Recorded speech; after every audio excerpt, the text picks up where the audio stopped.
Now, the second question is about when we have different roles, how do we choose among the various roles that we have?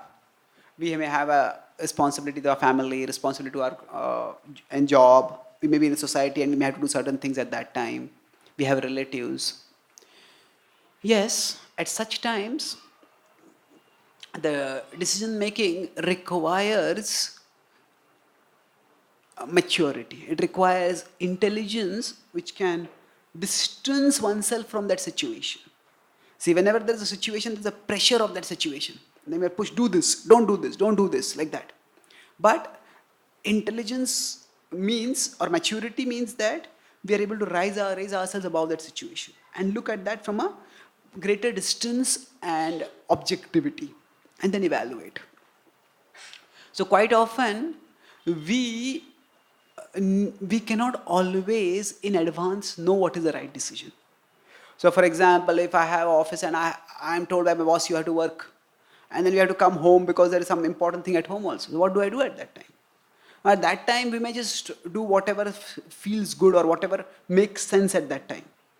But afterwards, we can deliberate. Sometimes, on the spur of the moment, if we have to take decisions, we just use whatever best intelligence we have and take the decision. But after that, we come back and deliberate. Okay, this was a situation and I was caught in this. What made me caught in this? Maybe I could have planned something earlier and I could have avoided the situation, or I could have dealt with the situation this way, in that way. So, life does not come with a blueprint of how to act.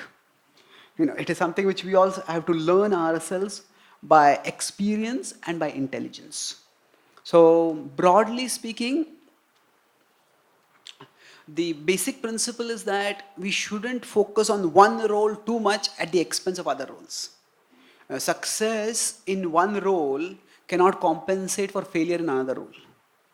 That means I may be very successful as a professional, but if my children are getting into drugs, if my marriage is falling apart, then my success as a professional is not going to give me much happiness.